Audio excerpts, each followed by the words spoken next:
Hai semuanya, pernah nggak kalian berada di tengah banyak orang, ikut tertawa, ikut ngobrol, bahkan terlihat baik-baik saja, tapi di dalam kepala ada satu kalimat yang terus berputar pelan. Kayaknya kita memang nggak pernah cukup baik buat siapapun. Kalimat itu kadang datang setelah seseorang pergi, kadang muncul setelah kita dibandingkan, kadang tumbuh karena berkali-kali merasa tidak dipilih, tidak dianggap, atau tidak mendapatkan perlakuan yang sama seperti yang kita berikan kepada orang lain. Dan yang paling melelahkan, perasaan tidak cukup baik ini seringkali tidak terlihat dari luar. Kita masih bekerja, masih bercanda, masih membantu orang lain, masih menjawab pesan seperti biasa. Tapi ketika suasana mulai sepi, pikiran seperti membuka kembali semua kejadian yang selama ini berusaha kita lupakan. Kita mulai menghitung kekurangan sendiri, mengingat kesalahan lama, membandingkan hidup dengan orang lain, lalu bertanya dalam hati, sebenarnya kurang apa lagi? Ada masa ketika kita merasa sudah berusaha menjadi pasangan yang baik, tetapi tetap ditinggalkan. Sudah mencoba menjadi anak yang membanggakan, tetapi masih sering dibandingkan. Sudah berusaha menjadi teman yang selalu ada, tetapi ketika kita membutuhkan seseorang, suasananya justru sepi. Sudah bekerja keras, tetapi tetap merasa kalah dari orang lain. Dari pengalaman seperti itu, perlahan kita bisa membuat kesimpulan yang sangat besar dari beberapa kejadian yang menyakitkan. Kita mulai berpikir bahwa kalau seseorang tidak memilih kita, berarti kita tidak layak dipilih. Kalau seseorang tidak menghargai kita, berarti kita tidak punya nilai. Kalau hubungan gagal, berarti kita gagal menjadi manusia yang pantas dicintai. Padahal kejadian dan kesimpulan adalah dua hal yang berbeda. Seseorang meninggalkan kita adalah sebuah kejadian. Menganggap bahwa itu membuktikan kita tidak berharga adalah kesimpulan yang dibuat oleh pikiran ketika sedang terluka. Masalahnya, pikiran manusia punya kebiasaan aneh. Ketika kita sedang merasa rendah, pikiran menjadi seperti pencari bukti yang sangat rajin. Semua hal yang mendukung anggapan buruk tentang diri sendiri akan dikumpulkan. Sementara hal-hal yang membantahnya sering dilewatkan begitu saja. Satu orang tidak membalas pesan, pikiran langsung berkata kita membosankan. Satu hubungan berakhir, pikiran berkata kita sulit dicintai. Satu pekerjaan tidak berhasil, kita merasa tidak berbakat. Seseorang memilih orang lain, kita merasa kalah. Padahal kehidupan tidak sesederhana itu. Ada begitu banyak alasan mengapa seseorang datang, bertahan, berubah, atau pergi. Tidak semuanya merupakan penilaian terhadap nilai diri kita. Bayangkan kita datang ke sebuah toko mencari sepatu ukuran tertentu. Ada sepatu yang bagus, mahal, dibuat dari bahan berkualitas, desainnya menarik, tetapi ukurannya tidak cocok dengan kaki kita. Apakah sepatu itu menjadi buruk hanya karena tidak cocok? Tentu tidak. Begitu pula manusia. Tidak cocok dengan seseorang bukan berarti kita kurang baik.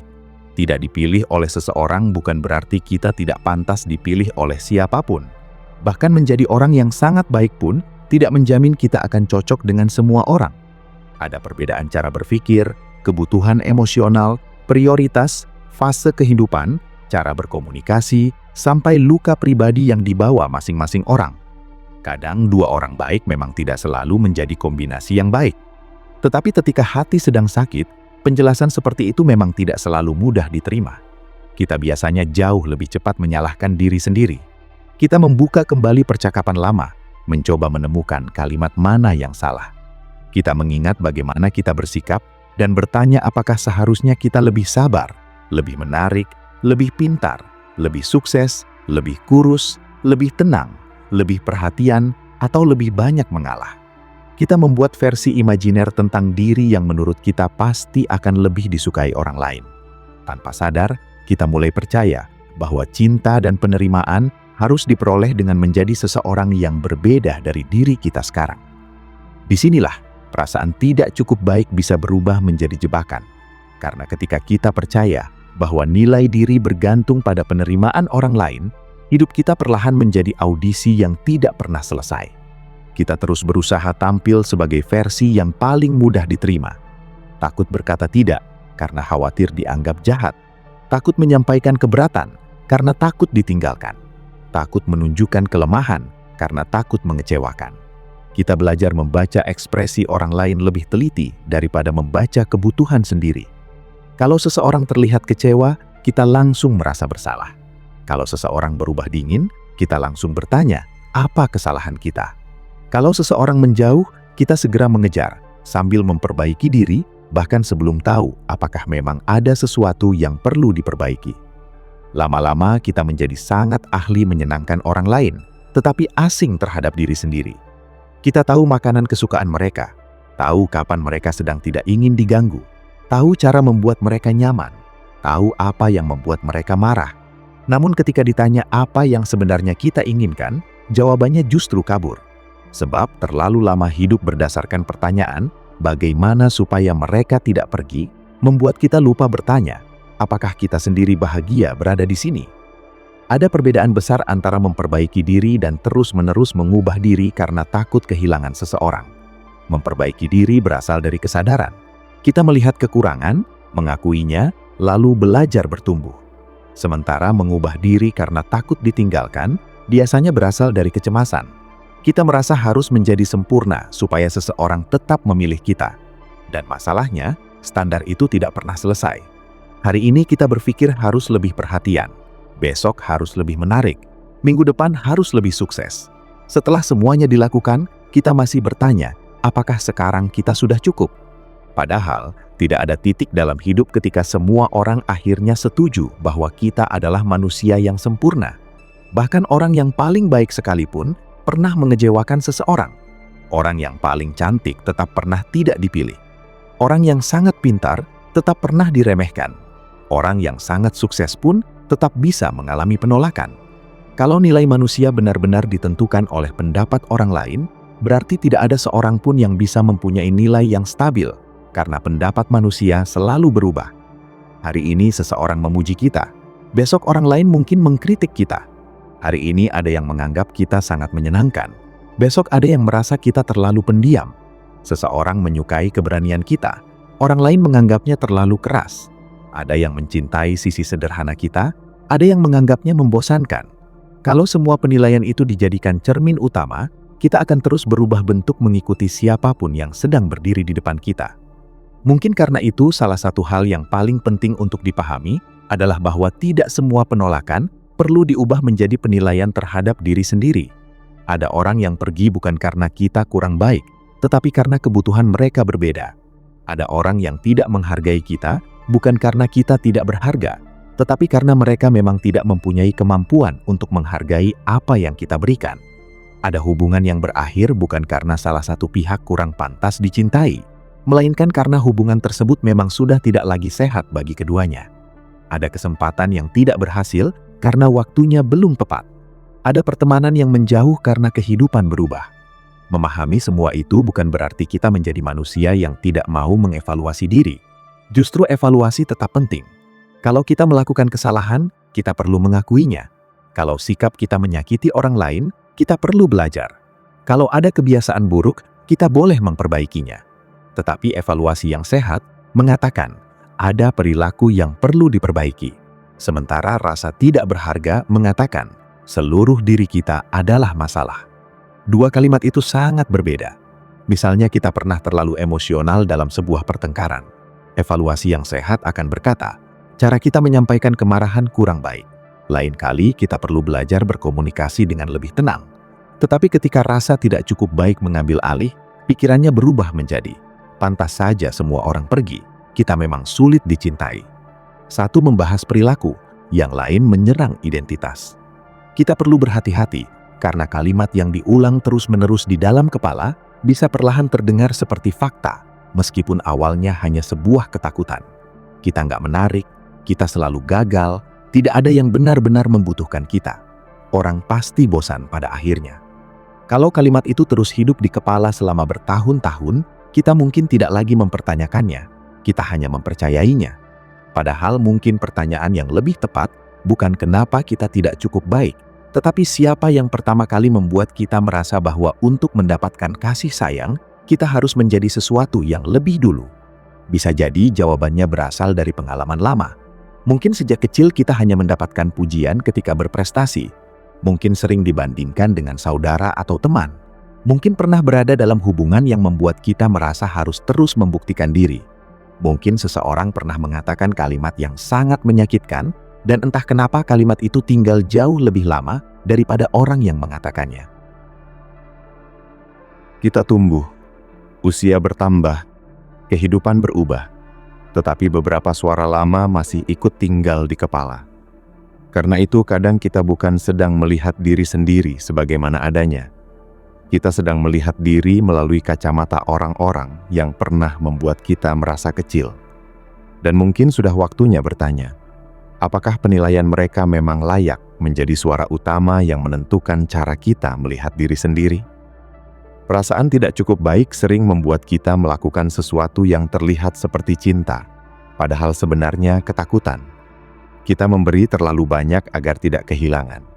Kita terus memahami orang lain meskipun diri sendiri tidak pernah dipahami. Kita memaafkan berkali-kali tanpa perubahan karena takut dianggap tidak pengertian. Kita menekan kebutuhan sendiri supaya tidak merepotkan. Kita menerima perlakuan yang sebenarnya menyakitkan karena berpikir mendapatkan sedikit perhatian masih lebih baik daripada tidak mendapatkan apa-apa. Dan semakin lama kita hidup seperti itu, semakin mudah kita salah mengira pengorbanan tanpa batas sebagai bukti kasih sayang. Kita mungkin pernah berkata, "Nggak apa-apa," padahal jelas ada apa-apa. Kita mungkin menjawab, "Santai aja," ketika hati sebenarnya kecewa. Kita mungkin terus memberikan kesempatan karena berharap kalau kita cukup sabar, cukup baik, cukup memahami, suatu hari orang tersebut akan melihat nilai kita. Tetapi ada sesuatu yang pahit sekaligus membebaskan untuk diterima. Tidak semua orang yang kita cintai akan mempunyai kemampuan untuk mencintai kita dengan cara yang sehat. Tidak semua orang yang menerima kebaikan kita akan membalasnya. Dan memperbesar pengorbanan tidak selalu memperbesar cinta seseorang. Kadang kita seperti berdiri di depan sebuah pintu yang tidak pernah terbuka, lalu menyalahkan cara kita mengetuk. Kita berpikir mungkin ketukannya kurang halus. Mungkin terlalu keras, mungkin waktunya salah. Kita terus mencoba sampai tangan sendiri sakit, tanpa pernah mempertimbangkan kemungkinan bahwa pintu tersebut memang tidak akan dibuka. Bukan karena kita tidak layak masuk, tetapi karena orang di baliknya tidak ingin atau tidak mampu membukanya. Menerima hal seperti ini terasa berat, karena manusia secara alami ingin mendapatkan jawaban. Ketika seseorang berubah, menjauh atau pergi, kita ingin alasan yang masuk akal. Kita ingin satu penjelasan yang bisa menutup semuanya. Sayangnya kehidupan tidak selalu menyediakan penutup yang rapi. Kadang kita tidak mendapatkan permintaan maaf, tidak mendapatkan penjelasan, tidak mendapatkan kesempatan terakhir untuk mengatakan semua yang ingin disampaikan. Kita hanya ditinggalkan bersama pertanyaan. Ketika jawaban tidak datang, pikiran sering mengisi ruang kosong itu dengan kesimpulan paling menyakitkan. Pasti karena kita tidak cukup baik. Padahal itu hanyalah salah satu kemungkinan, dan seringkali bukan kemungkinan yang paling masuk akal. Orang mempunyai dunia batinnya sendiri. Mereka membawa sejarah hidup, luka, ketakutan, ego, kebiasaan, dan keterbatasan masing-masing. Ada orang yang menjauh ketika hubungan mulai serius karena kedekatan membuat mereka takut. Ada yang tidak mampu berkomunikasi dengan sehat karena tidak pernah belajar. Ada yang hanya mampu menerima tetapi tidak terbiasa memberi. Ada yang menghindari konflik sampai akhirnya menghilang. Ada pula yang memang memilih kepentingannya sendiri tanpa terlalu memikirkan dampaknya pada orang lain. Putusan mereka bisa menyakiti kita, tetapi putusan tersebut tidak otomatis menjadi definisi tentang siapa kita. Begitu pula ketika kita melihat orang lain terlihat lebih dicintai, lebih dihargai, atau lebih berhasil. Membandingkan hidup kita dengan hidup orang lain bisa membuat perasaan tidak cukup semakin kuat, karena kita hanya melihat potongan kecil dari kehidupan mereka. Kita melihat foto pernikahan, bukan percakapan sulit sebelum tidur. Kita melihat pencapaian karier, bukan tahun-tahun ketika mereka merasa tersesat. Kita melihat wajah yang tersenyum di media sosial, tetapi kecemasan yang mungkin muncul setelah layar dimatikan. Namun otak kita sering membuat perbandingan yang tidak adil.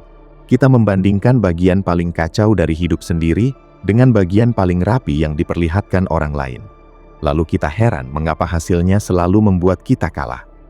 Kalian mungkin pernah melihat seseorang dan berpikir, kalau kita secantik itu, mungkin lebih mudah dicintai. Atau, kalau kita sesukses itu, orang pasti menghargai. Tetapi dunia nyata berkali-kali menunjukkan bahwa penampilan, uang, kecerdasan, dan prestasi tidak membuat manusia kebal terhadap penolakan. Semua orang tetap mempunyai kemungkinan ditinggalkan, dikhianati, salah dipahami, atau merasa sendirian. Itu bukan kabar buruk. Justru itu menunjukkan bahwa penolakan bukan bukti objektif bahwa seseorang kurang bernilai. Kita juga sering lupa bahwa menjadi cukup bukan berarti menjadi sempurna. Cukup bukan berarti tidak pernah salah. Bukan berarti selalu sabar. Bukan berarti selalu produktif. Bukan berarti setiap orang harus menyukai kita. Menjadi cukup berarti mengakui bahwa sebagai manusia, kita mempunyai nilai sekaligus kekurangan. Kita masih pantas dihormati ketika sedang gagal. Masih layak dicintai ketika belum mempunyai semuanya. Masih boleh merasa bangga meskipun perjalanan belum selesai. Ada hari ketika kita bisa tampil percaya diri, menyelesaikan banyak hal, bercanda dengan teman, dan merasa hidup berjalan cukup baik. Ada juga hari ketika bangun dari tempat tidur saja terasa berat. Dua versi itu tetap merupakan diri kita. Nilai manusia tidak naik turun seperti grafik berdasarkan produktivitas harian. Sayangnya banyak dari kita sejak lama terbiasa menghubungkan nilai diri dengan pencapaian. Mendapat nilai bagus berarti membanggakan. Gagal berarti mengecewakan. Mendapatkan pekerjaan bagus berarti berhasil. Menganggur berarti tertinggal. Menikah berarti hidup berjalan benar. Belum menikah pada usia tertentu dianggap ada yang kurang. Punya rumah dianggap sukses. Belum punya dianggap gagal. Tanpa sadar kita menjalani kehidupan seperti daftar tugas yang harus dicentang supaya akhirnya mendapatkan izin untuk merasa berharga. Masalahnya, selalu ada target berikutnya. Setelah mendapatkan pekerjaan, kita ingin jabatan. Setelah punya jabatan, kita membandingkan gaji. Setelah punya pasangan, kita membandingkan kualitas hubungan. Setelah punya rumah, kita melihat rumah orang lain yang lebih besar. Jika rasa cukup selalu ditempatkan di masa depan, kita tidak akan pernah benar-benar sampai. Mungkin kita perlu mengubah kalimat dari "nanti kalau sudah berhasil, kita akan merasa cukup." Jadi, kita tetap ingin berkembang, tetapi kita tidak harus membenci diri yang sekarang untuk mencapai versi yang lebih baik. Ini penting, karena ada orang yang terlihat sangat disiplin memperbaiki hidupnya, tetapi sebenarnya seluruh motivasinya berasal dari kebencian terhadap diri sendiri. Olahraga karena membenci tubuh. Bekerja tanpa berhenti karena merasa tidak berharga kalau tidak produktif. Mengejar uang karena takut dianggap gagal. Membuat semua orang bahagia karena takut ditinggalkan. Dari luar mungkin terlihat seperti ambisi. Di dalam sebenarnya ada seseorang yang terus berlari karena takut kalau berhenti sedikit saja, rasa tidak cukup itu akan mengejar. Pertumbuhan yang sehat terasa berbeda.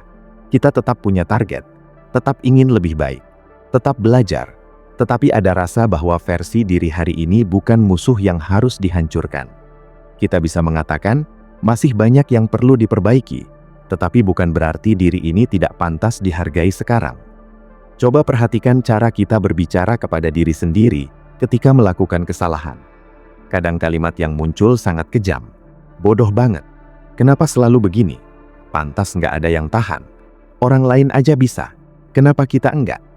Kalau kalimat tersebut diucapkan kepada teman yang sedang terpuruk, apakah kita tega? Kemungkinan besar tidak. Kita akan mengatakan kepada mereka bahwa satu kesalahan tidak menentukan seluruh hidup. Kita akan membantu melihat situasi dengan lebih luas. Tetapi ketika berhadapan dengan diri sendiri, belas kasih itu tiba-tiba hilang. Aneh memang, kita bisa memahami kesalahan orang lain dengan melihat latar belakang mereka, tetapi ketika kita sendiri salah, kita hanya melihat kesalahan tersebut. Belas kasih kepada diri bukan berarti membenarkan semuanya. Kalau salah, tetap akui. Kalau menyakiti seseorang, minta maaf. Kalau ada kebiasaan buruk, ubah. Tetapi berhenti menggunakan penghinaan sebagai alat motivasi. Manusia tidak selalu tumbuh paling baik ketika dibenci. Banyak perubahan justru lebih kuat ketika lahir dari penghargaan terhadap diri sendiri. Kita merawat tubuh bukan karena membencinya, tetapi karena tubuh ini membawa kita melewati begitu banyak hal. Kita belajar bukan karena merasa bodoh, tetapi karena ingin berkembang. Kita meninggalkan hubungan yang menyakitkan bukan karena ingin membalas, tetapi karena sadar bahwa ketenangan juga layak dijaga. Kita bekerja keras bukan untuk membuktikan nilai kepada semua orang, tetapi untuk membangun hidup yang memang ingin kita jalani.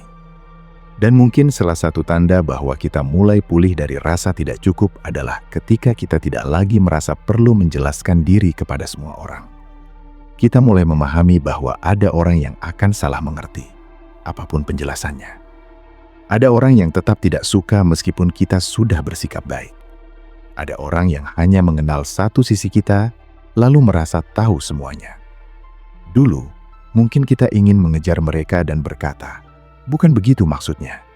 Kita ingin membersihkan nama di kepala setiap orang. Tetapi perlahan, kita belajar bahwa menjaga citra di pikiran semua manusia adalah pekerjaan yang tidak pernah selesai. Kita tidak mempunyai kendali atas cara setiap orang menafsirkan kita. Yang bisa dijaga adalah tindakan sendiri. Apakah kita sudah berusaha jujur? Apakah kita memperlakukan orang dengan layak? Apakah kita berani bertanggung jawab ketika salah? Kalau iya, sisanya tidak semuanya berada dalam kendali kita. Mungkin ada seseorang yang saat ini sedang membuat kalian merasa tidak cukup. Seseorang yang perhatian dan sikapnya berubah-ubah. Hari ini dekat, besok dingin. Kadang membuat kalian merasa sangat penting, lalu tiba-tiba bersikap seperti kalian tidak ada. Situasi seperti itu sangat mudah membuat kita mempertanyakan diri. Kita mulai bekerja lebih keras untuk mendapatkan kembali perhatian yang dulu diberikan. Tetapi kasih sayang yang sehat seharusnya tidak membuat kita setiap hari mempertanyakan nilai diri. Hubungan memang memiliki konflik. Orang bisa sibuk, mood bisa berubah. Tidak ada hubungan yang selalu hangat. Namun kalau sebuah hubungan membuat kita terus merasa harus membuktikan bahwa kita pantas diperlakukan dengan baik, mungkin masalahnya bukan karena kita kurang. Kadang yang perlu ditanyakan bukan bagaimana membuat dia lebih menghargai kita, melainkan mengapa kita terus bertahan di tempat yang membuat kita kecil. Jawabannya bisa bermacam-macam. Karena sayang, karena takut sendirian, karena sudah terlalu banyak waktu yang diberikan, karena berharap orang itu kembali seperti dulu, karena merasa tidak akan menemukan orang lain, atau karena jauh di dalam hati, kita memang belum percaya bahwa kita layak mendapatkan sesuatu yang lebih sehat. Dan di titik inilah rasa cukup benar-benar penting. Bukan sebagai kalimat motivasi kosong, tetapi sebagai standar hidup. Ketika kita percaya bahwa diri mempunyai nilai, kita tidak membutuhkan semua orang untuk mengakuinya. Kita menjadi lebih berani menjauh dari hubungan yang terus mengikis diri. Bukan karena tidak peduli, tetapi karena akhirnya sadar bahwa mencintai seseorang tidak harus berarti meninggalkan diri sendiri. Ada bagian yang cukup menyakitkan ketika kita mulai belajar menghargai diri sendiri. Kita mungkin menyadari bahwa selama ini, banyak hal yang kita toleransi bukan karena benar-benar kuat, tetapi karena takut kehilangan. Kita mengira kesabaran berarti bertahan selama mungkin. Kita mengira loyalitas berarti tetap tinggal apapun yang terjadi. Kita mengira cinta berarti memahami semuanya. Padahal, ada titik ketika terus memahami orang lain sambil mengabaikan luka sendiri bukan lagi cinta yang sehat. Kadang kita baru menyadarinya setelah lelah. Kita melihat ke belakang dan bertanya, bagaimana mungkin dulu kita memohon perhatian yang begitu kecil? Mengapa satu pesan singkat bisa membuat hari terasa jauh lebih baik? Mengapa perubahan nada bicara seseorang bisa merusak seluruh suasana hati? Mengapa kita begitu bergantung pada validasi dari satu manusia? Jawabannya bukan selalu karena kita lemah. Bisa jadi karena saat itu kita menjadikan orang tersebut sebagai sumber utama rasa cukup. Ketika mereka hangat, kita merasa berharga. Ketika mereka menjauh, kita merasa tidak layak. Artinya tombol yang mengatur cara kita melihat diri sendiri berada di tangan orang lain. Kalau tombol itu terus diberikan kepada orang lain, hidup kita akan sangat melelahkan. Sebab manusia berubah, perasaan berubah, situasi berubah. Bahkan orang yang paling mencintai kita pun tidak bisa setiap saat memberikan validasi yang kita butuhkan. Maka, perlahan kita perlu mengambil kembali tombol itu. Bukan dengan berpura-pura tidak membutuhkan siapapun. Kita tetap manusia. Kita membutuhkan hubungan, dukungan, kasih sayang, dan rasa memiliki. Tidak ada yang salah dengan ingin dicintai. Yang menjadi masalah adalah ketika cinta dari orang lain dijadikan satu-satunya bukti bahwa kita layak berada di dunia. Ada perbedaan antara ingin dicintai dengan membutuhkan cinta seseorang agar bisa menghargai diri. Ketika hanya ingin dicintai, penolakan tetap sakit, tetapi tidak menghancurkan seluruh identitas. Kita bisa sedih karena seseorang pergi dan tetap tahu bahwa hidup belum selesai. Sebaliknya, ketika harga diri sepenuhnya bergantung pada mereka, kepergian mereka terasa seperti vonis bahwa seluruh diri kita gagal. Karena itu saat hati sedang berkata, kita nggak cukup baik, mungkin jangan buru-buru melawannya dengan kalimat positif yang terasa palsu. Kalau saat itu kita benar-benar sedang hancur, berkata kita sempurna, mungkin justru terasa tidak masuk akal. Mulailah dengan sesuatu yang lebih jujur. Sekarang, kita sedang merasa tidak cukup, tetapi perasaan belum tentu fakta. Kalimat sederhana itu menciptakan sedikit jarak. Kita tidak mengatakan bahwa rasa sakit tidak ada. Kita hanya berhenti memperlakukannya sebagai hakim. Merasa gagal tidak otomatis berarti kita gagal. Merasa tidak menarik tidak berarti kita tidak menarik. Merasa tidak dicintai tidak berarti tidak ada yang mencintai. Perasaan adalah pengalaman internal yang nyata, tetapi interpretasinya bisa salah. Misalnya setelah ditolak seseorang, kita merasa tidak menarik. Perasaan malu dan sedih itu nyata, tetapi kesimpulan bahwa tidak ada siapapun yang akan tertarik kepada kita jelas melompat terlalu jauh. Satu manusia bukan survei terhadap seluruh dunia.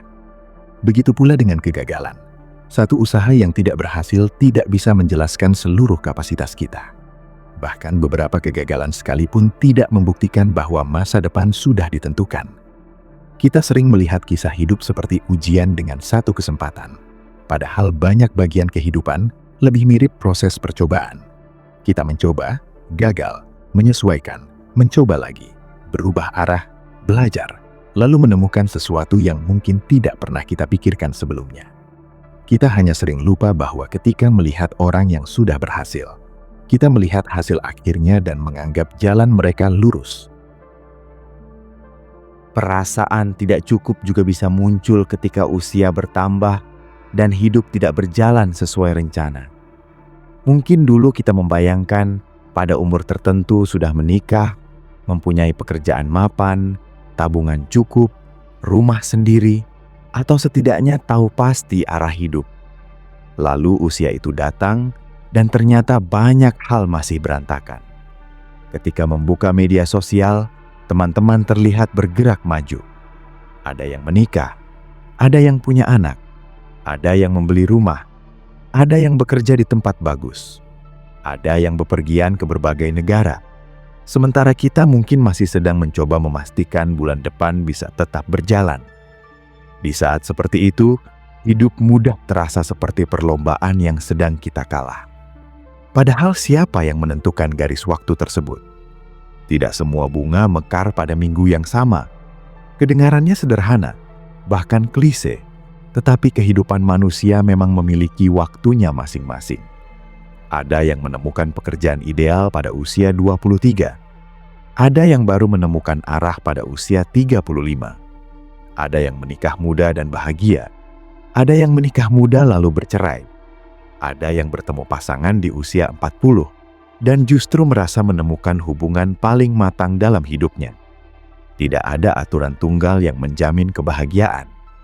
Masalah muncul ketika kita menjalani hidup bukan berdasarkan apa yang benar-benar penting bagi kita, tetapi berdasarkan jadwal sosial yang tidak pernah kita pilih.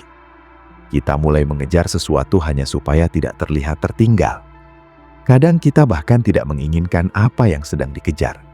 Kita hanya takut dianggap gagal kalau belum memilikinya. Maka mungkin penting sesekali bertanya, kalau tidak ada satupun orang yang bisa melihat kehidupan kita, apakah kita masih ingin mengejar hal yang sama? Kalau tidak ada media sosial, tidak ada keluarga yang membandingkan, tidak ada komentar teman, apakah definisi sukses kita masih sama? Pertanyaan seperti itu membantu memisahkan keinginan asli dari kebutuhan untuk membuktikan diri. Kita sering menghabiskan terlalu banyak energi membangun kehidupan yang terlihat bagus dari luar, sementara lupa memastikan apakah kehidupan tersebut terasa baik ketika dijalani. Dan rasa cukup sebenarnya sangat berkaitan dengan keberanian hidup berdasarkan ukuran yang kita pilih sendiri.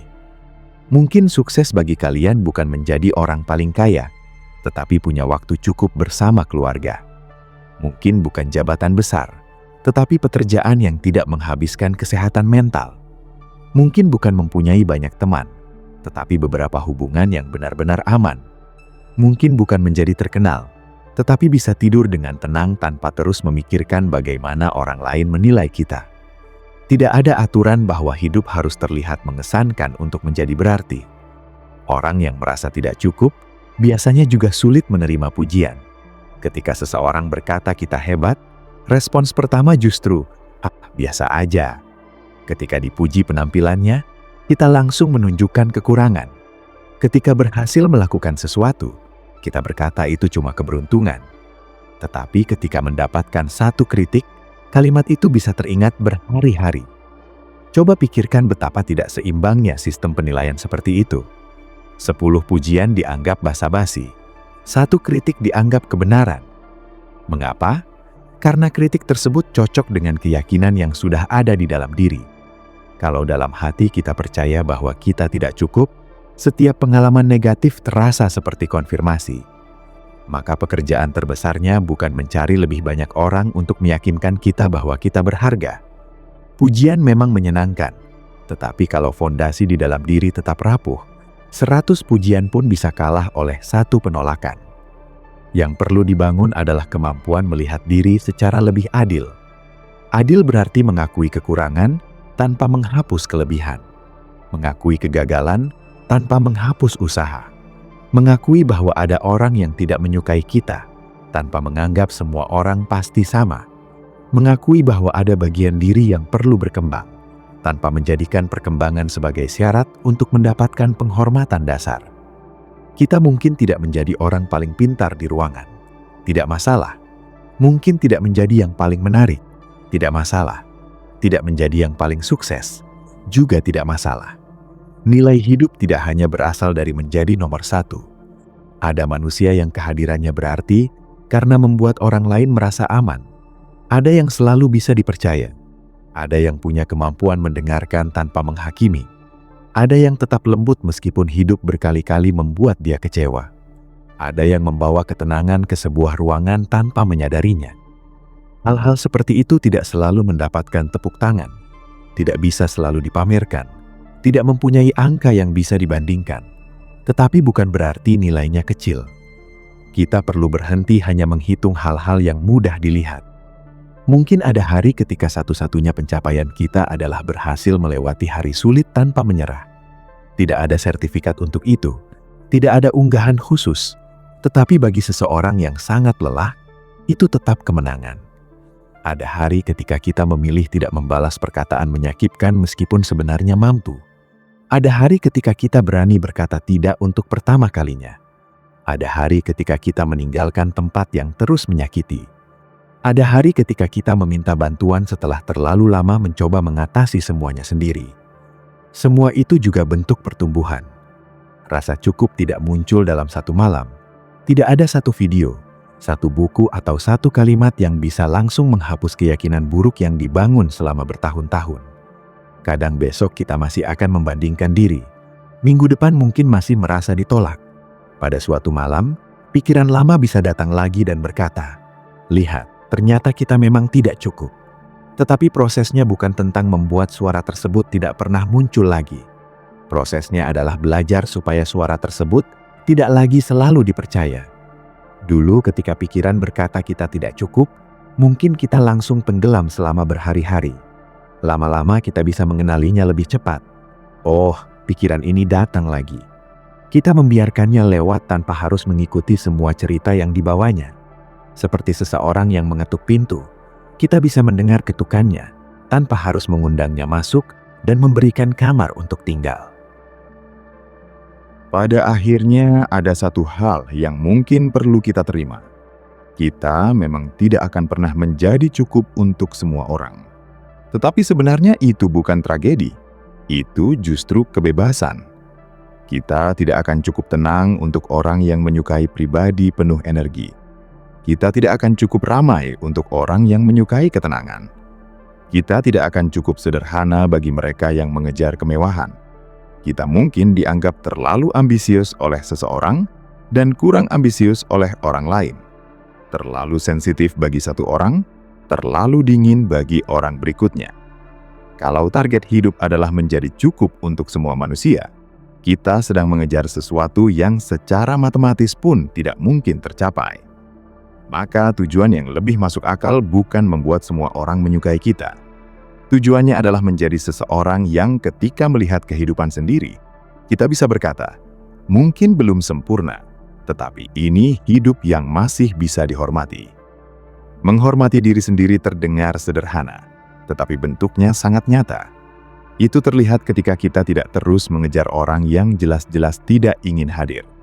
Ketika kita berhenti memaksakan percakapan yang selalu berjalan satu arah. Ketika kita tidak lagi merasa perlu menjadi penyelamat semua orang. Ketika kita memberi waktu untuk istirahat tanpa merasa bersalah. Menghormati diri berarti belajar bahwa akses kepada kita bukan sesuatu yang otomatis dimiliki semua orang. Seseorang pernah dekat bukan berarti mereka boleh memperlakukan kita sesuka hati. Seseorang adalah keluarga bukan berarti semua perilakunya harus ditoleransi. Seseorang pernah berjasa bukan berarti kita harus menyerahkan seluruh hidup sebagai pembayaran. Batasan bukan selalu tanda kebencian. Kadang justru tanda bahwa kita ingin sebuah hubungan tetap sehat.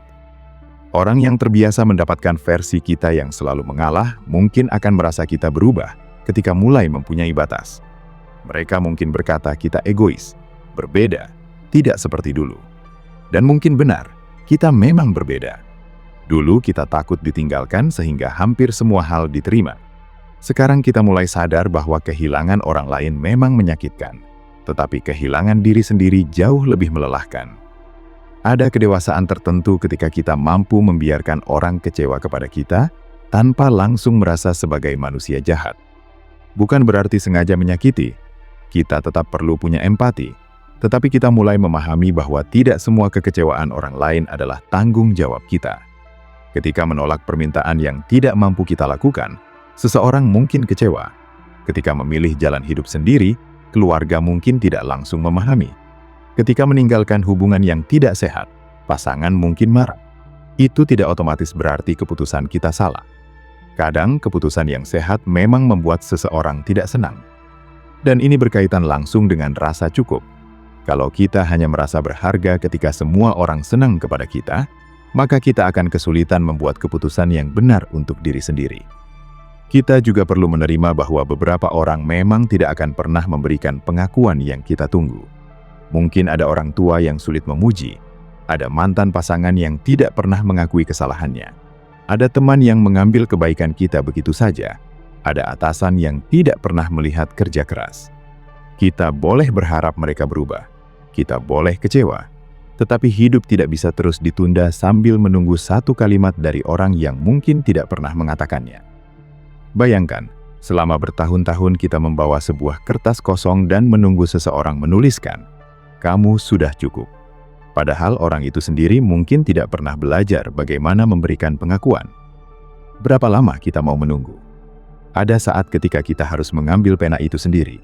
Bukan dalam arti meyakinkan diri bahwa semua yang dilakukan selalu benar, tetapi mengakui perjalanan secara utuh. Kita tahu berapa banyak hal yang sudah dilewati.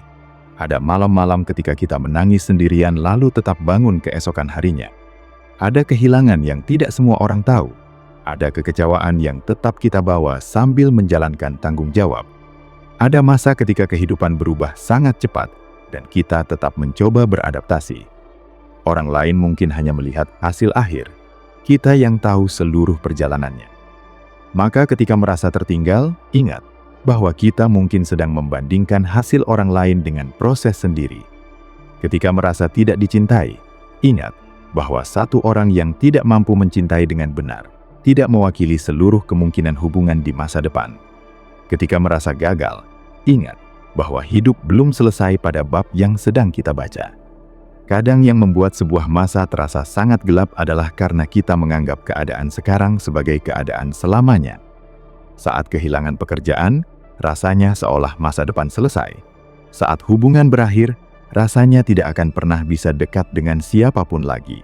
Saat rencana gagal, kita merasa seluruh jalan sudah tertutup. Padahal kalau melihat kehidupan beberapa tahun ke belakang, mungkin ada banyak hal yang dulu terasa seperti akhir dunia, tetapi sekarang hanya menjadi satu cerita. Ada orang yang dulu kita kira tidak akan pernah bisa dilupakan, tetapi hari ini namanya sudah jarang muncul di kepala. Ada kegagalan yang dulu membuat malu, tetapi ternyata membawa kita ke jalur lain. Ada penolakan yang dulu merasa menghancurkan, tetapi belakangan justru membuat kita bersyukur karena tidak mendapatkan apa yang saat itu sangat diinginkan. Kita sering tidak bisa melihat fungsi kehilangan ketika masih berada di tengah-tengahnya. Karena itu, saat ini mungkin tidak perlu memaksa menemukan makna dari semuanya. Kalau sakit, akui bahwa memang sakit. Kalau kecewa, biarkan diri kecewa. Tidak semua emosi perlu segera diubah menjadi pelajaran. Kadang-kadang kita terlalu cepat mencoba menjadi kuat. Baru terluka sedikit sudah berkata harus ikhlas. Baru kehilangan seseorang sudah dipaksa move on. Baru gagal sudah disuruh melihat sisi positif. Padahal manusia membutuhkan waktu untuk memproses. Menjadi sehat secara emosional bukan berarti selalu positif. Justru kadang berarti cukup aman untuk berkata, hari ini kita sedang tidak baik-baik saja, tanpa menganggap itu kelemahan. Yang perlu dijaga adalah jangan sampai sebuah perasaan sementara berubah menjadi identitas permanen. Kita sedang gagal bukan berarti kita adalah kegagalan. Kita sedang ditolak bukan berarti kita adalah seseorang yang tidak layak dipilih. Kita sedang sendirian, bukan berarti kita akan selalu sendirian. Kita sedang bingung, bukan berarti kita tidak mempunyai masa depan. Bahasa yang digunakan kepada diri sendiri penting, karena kata-kata menciptakan cara kita memahami pengalaman. Ada perbedaan besar antara berkata, hidup kita hancur, dengan berkata ada bagian kehidupan yang sedang berantakan. Kalimat pertama membuat semuanya selesai. Kalimat kedua masih menyisakan ruang. Dan kita membutuhkan ruang itu. Ruang untuk berubah, ruang untuk mendapatkan pengalaman baru yang membantah keyakinan lama, ruang untuk bertemu orang yang memperlakukan kita dengan berbeda, ruang untuk menjadi versi diri yang bahkan belum bisa dibayangkan hari ini.